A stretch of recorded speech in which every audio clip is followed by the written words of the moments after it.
Hello everyone, আমি পিয়ালি। আমার নতুন একটি মিনি ব্লগে তোমাদের সবাইকে স্বাগত। এটা ছিল শুক্রবার দিন সকালের একটা ভিডিও। সেদিনকে তো আমি বাড়িতে ছিলাম, আর সেদিনকে আমি বাড়ি থেকে আমার শ্বশুরবাড়িতে ফিরে এসেছিলাম। যাই হোক, সকাল থেকে ভিডিওটা শুরু করেছিলাম। বাইরে বেরিয়ে দেখছি একদম মেঘলা আকাশ, আর মোটামুটি একটু বৃষ্টিও হয়েছিল। যাই হোক, একটু ঘোরাফেরা করে ঘরের দিকে আসলাম, আর দুটো ঘরের বিছানা ভালো করে গুছিয়ে নিয়েছিলাম। ভাইয়ের ঘরের আবার বিছানার চাদরটাও একটু চেঞ্জ করে দিয়েছি। আর ভাই যা গোছালো করে রাখে সেটা আর বলার না। তারপর এদিকে মা চা করে আমাকে ডাকলো, চা খেতে চলে এলাম। দুটো হরলিক্স বিস্কুট নিয়েছি। ওদিকে আমি বাড়ি চলে যাব বলে বাবা দেখো আম নিয়ে এসেছে। মানে একটা তো মাদের জন্য ছিল একটা জড়ি, আরেকটা জড়ির মধ্যে করে আমার জন্য আম পাঠাবে বলে নিয়ে এসেছে। যাই হোক, তাই একটু নাড়িয়ে চাড়িয়ে দেখছিলাম। আর এগুলো হচ্ছে চৌষা আম। এই আমগুলো ভীষণ মিষ্টি হয় জানো তো। তারপর এদিকে বাবা মাংস নিয়ে চলে এসেছিল, আর সেদিনকে তো মা বিরিয়ানি করেছিল, তো এখানে বেশ বড় বড় পিস করেই মাংসটা এনেছিল।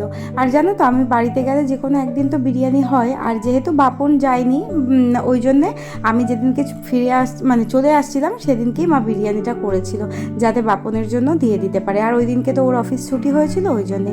যাই হোক, এর আগের একটা ভিডিওতে যখন বাড়িতে গেছিলাম তখন মা বিরিয়ানি করেছিল, সেই ভিডিওটা ছেড়েছিলাম। তখন দু একজন আমাকে বলেছিলেন যে যেন বিরিয়ানির রেসিপিটা আমি শেয়ার করি। তো সেদিনকে তো আমার বিরিয়ানির রেসিপিটার ভিডিও করা হয়নি, তো ভাবলাম যে ঠিক আছে, মা যখন আবার বিরিয়ানি করছে তো আবার রেসিপিটার ভিডিও তুলে নিয়ে রাখি, শেয়ার করা যাবে। জানো তো, এর আগে আমি অনেকবার বিরিয়ানির ভিডিও শেয়ার করেছি। যাই হোক, ওগুলো অনেক আগের, তো হয়তো কোথাও হারিয়ে গেছে। তো চলো, প্রথমেই এখানে তো বেরেস্তাটা করে নিয়েছিলাম, আর বেরেস্তাটা বেশ অনেকটা পরিমাণেই করেছি, যেহেতু বিরিয়ানির কোয়ান্টিটিটাও বেশি ওই জন্যে। আর বেরেস্তা করার সময় পেঁয়াজের মধ্যে কখনোই নুন দিই না আমি। নুন দিলে না ওই বেরেস্তার ক্রিস্পি ভাবটা একদমই আসে না। আর ওদিকে তো ভাতটা হয়ে গেছে, মা এখানে নামিয়ে রাখছিল। তারপর এখানে ওই সাদা তেলের মধ্যেই কিছুটা ঘি দিয়ে দিয়েছিলাম। তারপর দিয়ে দিয়েছি মাংস করার জন্য পেঁয়াজ কুচি। অনেকটা পরিমাণে এখানে পেঁয়াজ কুচি দিয়েছি, তোমরা মাংসের আন্দাজ বুঝে পেঁয়াজটা দিও। আর বিরিয়ানির রেসিপি নতুন করে বলার কিছু নেই, এখন বিরিয়ানি সবার বলতে গেলে প্রায় প্রত্যেকের ঘরে ঘরেই হচ্ছে। তো আমরা কিভাবে করছি সেটাই আমি শেয়ার করলাম। এখানে মায়ে কিন্তু পুরো রান্নাটা করেছিল, আমি একটু মাঝে মধ্যে ভিডিও করার সময় নাড়িয়ে ছাড়িয়ে দিচ্ছিলাম। পেঁয়াজটা যখন একটু ভাজা ভাজা হয়ে এসেছে তখন এখানে আদা রসুনের পেস্ট দিয়ে দিলাম। আর এখানে ওই দেখতেই পেলে যে কয়েক চামচ দেয়া হয়েছে, যেহেতু আমাদের বাড়িতে যে কাকি কাজ করেন উনি দিয়ে দিচ্ছিলেন। উনি খালি 1 চামচ 2 চামচ একটু একটু করে দিচ্ছে, আর আমি খালি বলছি আরও দাও আরও দাও। যাই হোক, এখানে তারপর ভালো করে ওই মশলাটা কষিয়ে দিয়ে দিয়েছিলাম এখানে গোটা শুকনো লঙ্কা। এটা তোমরা চাইলে স্কিপ করতে পারো, আমাদের ভালো লাগে তাই আমরা দিয়েছি। আর দিয়ে দিয়েছিলাম এখানে কাশ্মীরি রেড চিলি। তো বিরিয়ানির মাংসে আমরা তো জিরে ধনের গুঁড়ো দিই না, ওই জন্য দিইনি। ওদিকের মাংসটাকে কিন্তু মা একদম হালকা হলুদ আর নুন আর লেবুর রস দিয়ে মাখিয়ে রেখেছিল। তবে সেদিনকের মাংসটা এরকমভাবে মাখিয়ে রেখেছে, অন্যান্য সময় যখন বিরিয়ানি করে তখন কিন্তু প্রপারভাবে একদম চিকেনটা ম্যারিনেট করে নেয়। টক দই, বিরিয়ানি মশলা, ঘি, তারপর গোটা গরম মশলা, যা যা কিছু লাগে সেই সব দিয়ে ম্যারিনেট করে নেয়। আসলে আমরা এক এক সময় এক এক রকমভাবে রান্না করি, আর মা যেভাবেই রান্না করুক না কেন সেটা গিয়ে তার টেস্টটা ভীষণ সুন্দর হয়। তারপর ভালো করে মাংসটা কষিয়ে এখানে দিয়ে দিয়েছিল ওই চারমগজ আর কাজু বাদামের পেস্ট। তারপর ভালো করে মাংসটা নাড়িয়ে চাড়িয়ে ঢেকে ঢেকে অনেকক্ষণ করেছিলাম। যখন একদম সেদ্ধ হয়ে গেছে দেখো, মাংসের ওপর থেকে একটু বেরেস্তা ছড়িয়ে দিয়েছিলাম। আর হ্যাঁ, বিরিয়ানি মশলাটাও কিন্তু মা দিয়েছিল। তো দেখো, এখানে মাংসটা তো পুরো হয়ে গেছে, এইবার কিছুই না, লেয়ারিং করার পালা। লেয়ারিংটা মা করছিল আর আমি দাঁড়িয়ে দাঁড়িয়ে ভিডিও করছিলাম। আর এই যে বড় কড়াইটা দেখছো, এর মধ্যেই কিন্তু বিরিয়ানিটা করার জন্য সব ভাতগুলো একসাথে এখানে দিয়ে দিয়েছিল, অন্য কিছুতে আর ট্রান্সফার করেনি। যাই হোক, একটা হাতা এই মাংসের মাঝখানটায় বসিয়ে দিয়েছিল মা, যাতে ওই মাঝখানটার মধ্যেই জল দেবে, ওখান থেকেই যে ভাপটা বেরোবে সেটা দিয়েই পুরো ভাতটা একদম দম হয়ে যাবে। মা এরকম পলিসিগুলো খাটায়, আর সেগুলো দেখে দেখেই আমি শিখেছি। যাই হোক, এখানে লেয়ারের প্রথমেই তো দেখলে যে বিরিয়ানির চালের আগে ভাত দেওয়ার আগে মাংসটার মধ্যে একটুখানি বেরেস্তা দিয়ে দিয়েছিল, আর হ্যাঁ, একটু বিরিয়ানি মশলাও দিয়েছিল। তারপর ভাত দিয়ে দিয়েছে, সেদ্ধ করা আলু, ডিম সব কিছু দিয়ে যেভাবে বিরিয়ানি বিরিয়ানি লেয়ারিংটা হয় আর কি, সেটাই করলো। তারপর আবারও ভাত দিয়ে দিয়েছে, বিরিয়ানি মশলা, নুন, আর এখানে কিন্তু মা দিয়েছিল গুঁড়ো দুধ, মানে গুঁড়ো আমল দুধ। তোমরা চাইলে এটা স্কিপ করতেও পারো, তবে এটা এইভাবে দুধটা ছড়ালে না ভীষণ সুন্দর একটা টেস্ট আসে। যেহেতু বিরিয়ানির মধ্যে খোয়া ক্ষীর দিলে খুব ভালো লাগে, আর আমরা তো খোয়া ক্ষীরটা দিচ্ছি না, ওই জন্যে তার পরিবর্তে এই আমল দুধটা এইভাবে দেওয়া যেতেই পারে, ভীষণ টেস্ট হয় খেতে। আর মা যখন লেয়ারিং করছিল তখনই কত সুন্দর গন্ধ বেরোচ্ছিল বিরিয়ানিটা থেকে।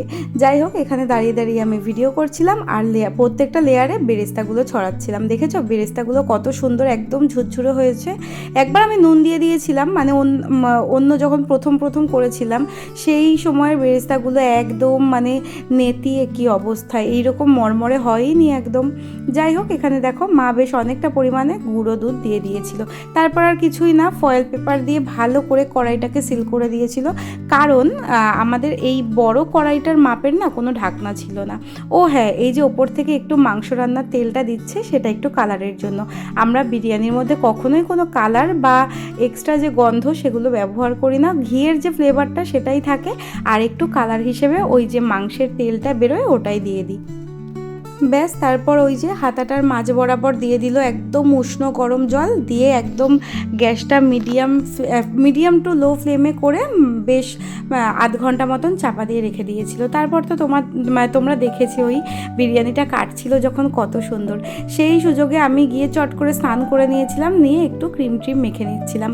আর তখন বাজে ওই বেলা 11:30। আমি খেয়ে দিয়ে বাড়ি থেকে বেরিয়েছিলাম, আর আমি বেরিয়েছিলাম ওই 2:30টার দিকে।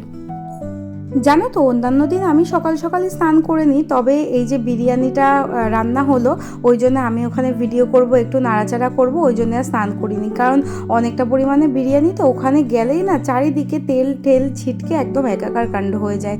তো ওই জন্যে একেবারে রান্নার পরেই আমি স্নান করতে গেছিলাম। আর এই দেখো একদম গরম হয়ে গেছে, মানে ভাবটা খুব সুন্দর উঠেছিল। মা আমাকে বেড়ে দিয়েছিল, আমি খেয়ে নিয়েছিলাম, খেয়ে দিয়ে তারপর বেরিয়েছিলাম। আর বিরিয়ানিটা খেতে এত সুন্দর হয়েছে, আর সত্যিকারের বলতে গেলে মা যেভাবে বিরিয়ানি কাটে আমি বোধহয় জীবনেও পারবো না, আমারটা ঘেটে খাওয়া হয়ে যায়। যাই হোক, ভীষণ সুন্দর হয়েছিল খেতে। খাওয়া দাওয়া করে একটু রেস্ট নিয়ে আমি তো রেডি হয়ে গেছি, আর ভাই এখানে শুয়ে রয়েছে। দেখো, নতুন মানে গোছানো বিছানায় শুতে কার না ভালো লাগে, ওরও সেরকমই ভালোই লাগছিল, কিন্তু 2 মিনিট পরেই বিছানাটার অবস্থা যা তা হয়ে যায়। আর এখানে মা আমাকে বলছে যে ঠিক আছে তাড়াতাড়ি আবার চলে আসিস, মানে আমি বাড়ি থেকে বেরোতেও পারিনি, মা বলছে চলে আসিস আবার তাড়াতাড়ি, মানে যা তা একটা ব্যাপার। বাবা আমাকে অটো স্ট্যান্ড পর্যন্ত দিয়ে এসেছিলো, আর জানো তো রাস্তায় আমি ভিডিও করতে পারিনি, একেবারে বাড়িতে গিয়েই ভিডিওটা করেছিলাম, কারণ আমার হাতে এটা ওটা ব্যাগ ট্যাগ ছিল, ওই জন্যই ফোনটা আর বার করিনি ব্যাগ থেকে। যাই হোক, আমি বাড়িতে পৌঁছে গেছিলাম প্রায় ওই 3:45-র দিকে। রাস্তায় একটু জ্যাম ছিল, ওই জন্য আরও বেশি দেরি হয়ে গেছিলো।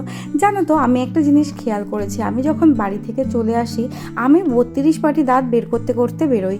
এখনও আমি অনেকজনকে দেখেছি যখন বাপের বাড়ি থেকে শ্বশুর বাড়িতে চলে আসে তাদের মনটা খারাপ হয়ে যায়, বা হয়তো একটু কাদো কাদো ভাব হয়ে যায়, কিন্তু আমি যে কেন এরমভাবে দাঁত বের করতে করতে আসি নিজেও ভাবি, আমার মা বাবার জন্য মন খারাপ করে না? কিন্তু মা বাবার জন্য মন খারাপ তো সবারই করে, কিন্তু আমার কেন যে কান্না পায় না আর মন খারাপ করে না মানে ফিরে আসার সময়, সেই কারণটা এখনও পর্যন্ত বুঝতে পারলাম না।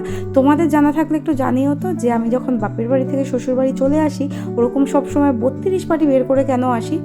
যাই হোক, এখানে বাবা আমগুলো দিয়েছিল, আমি ভালো করে ধুয়ে একটু জল ঝরিয়ে রেখে দিয়েছিলাম, পরে ফ্রিজে ঢুকিয়ে দেবো, কারণ আমার তো মন দেখা গেল কোন সময় খেতে ইচ্ছে করলো, টপাস করে নিয়ে কেটে খেয়ে নিলাম, ধুতেই মনে থাকলো না। তাই আমি সব ফলগুলো না আগে থেকে ধুয়ে রেখে দিই, যাতে যখন খেতে ইচ্ছা করে তখন টুক করে কেটে খেয়ে ফেলতে পারি। যাই হোক, এখানে তারপর একটু বাড়িতে এসে আমি বাবা ঠাম্মা বিকেলবেলায় চা খেলাম, সেই ভিডিওটা আর করা হয়নি। তারপর সন্ধে টন্ধে দিয়ে আমি এখানে ভালো করে ফ্রেশ হয়ে একটু শুয়েছিলাম। আর তো কোনো কাজ নেই, কারণ সেই বাপন এসেছিল রাত 9:30টায়, জাস্ট বিরিয়ানিটা গরম করেছি এই আর কি। আর এখানে একটা সিনেমা চালিয়েছিলাম, কি বেশ সেটার নাম বাড়িওয়ালি না কিছু একটা ছিল মুভিটার নাম, সেটা দেখলাম। আর আমার বর 9:30টার সময় বাড়িতে এসে বলছে চটপট খাওয়া দাওয়া করে রেডি হয়ে নে, তোকে রথের মেলায় নিয়ে যাব। সেটা শুনে আমার যে পরিমাণ আনন্দ হলো, খুব তাড়াতাড়ি খেয়ে নিলাম, তাই জন্য খাওয়ার সময়ের ওই ভিডিওগুলো আর নিতে পারিনি।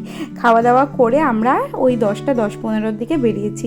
যা আমরা এত রাতেই বেরিয়েছি, দেখো আমাদের যে বাজারের বড় মন্দিরটা, ওই মন্দিরটার আলোগুলো সব নিভিয়ে দিয়েছিল। যাই হোক, বেশি দূরে না, আমাদের বাজারেই রথের মেলা হয়, সেখানেই নিয়ে যাচ্ছিল। আর যেহেতু ও রথে কখনোই বাড়ি থাকে না, তাই জন্য আমার উল্টো রথের দিনকে ও বাড়িতে এসেছিল, তো আমার একটু ঘুরতে যাওয়ার সুযোগ হয়েছিল। গিয়ে দেখি ছোট্টখাট্ট একটা মেলা বসেছে, আর তখনও পর্যন্ত দোকানপাট খোলাই ছিল। আর আমার বর কিন্তু খুব চালাক, যাতে আমি মানে মেলায় গিয়ে ফুচকা টুচকা না খাই, তাই জন্য একেবারে ভাত টাত মানে বিরিয়ানি টিরিয়ানি খাইয়ে দাইয়ে ভালো করে জল টল খাইয়ে তারপর নিয়ে গেছে, পিঠটা যেন একদম ভরা থাকে। আর এখানে আমার একটু কানের দুল পছন্দ হয়েছিল, সেটাই আর কি নেড়ে চেড়ে দেখছিলাম। মেয়েরা মেলায় গেলে কী বা কেনে বলো, একটু কানের দুল, একটু সাজগোজের জিনিস দেখে, এই আর কি। তো আমার তো আগে বিয়ের আগে প্রচুর এরকম অক্সিডাইজার কানের ছিল, তো সেগুলো কোথায় গেছে আমি জানি না। এই কানেরটা দেখলাম, ওকে বললাম কিনে দিতে, কিনে দিল না। ওগুলো নাকি টিন দিয়ে তৈরি, কি বলবে। তারপর ওখান থেকে আমাকে নিয়ে চলে এলো এখানে, মানে লোহা লক্করের দোকানে। এখান থেকে কিনছিল একটা বটি, কারণ আমার ঘরে তো বটি নেই জানো তো। আমি সবসময় ছুরি দিয়ে আর পিলার দিয়েই কাজ চালাই বলে আমার বটিটা লাগে না। তবে ঘরে একটা বটি রাখার খুবই দরকার, কারণ সবাই তো আর ছুরি দিয়ে কাটাকুটি করতে পারে না, ওই জন্যে। তো সেখানে আমি একটা লোহার ছুরি লোহার বটি কিনেছিলাম, আর কিনেছিলাম একটা দা। আর তারপর না, এই দোকানটা এই জিনিসগুলো আমার ভীষণ পছন্দ হয়েছিল জানো তো।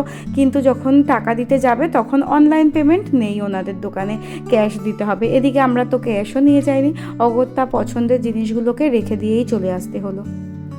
এই তো সারা মেলা ঘুরিয়ে আমাকে একটা বটি আর একটা দা কিনে দিয়েছে, এই আর কি। তারপর এখানে দুজনে দুটো আইসক্রিম কিনে নিলাম। তারপর মনে পড়লো আমরা তো রথের মেলায় এসেছি, তখনও পর্যন্ত রথটাই দেখলাম না। তারপর গেলাম যেখানে রথটা রাখা ছিল সেখানে, এই দেখো বেশ ছোট্টখাট্ট রথটা, তবে ভেতরে কিন্তু জগন্নাথদেব ছিলেন না। রথটাকে দেখে প্রণাম করে আমরা আবার চলে গেলাম বাড়িতে। তো এই ছিল সেদিনকের মানে শুক্রবার দিনের সারাদিনের একটা ভিডিও। ভালো লাগলে অবশ্যই একটা লাইক করে দিও। টাটা।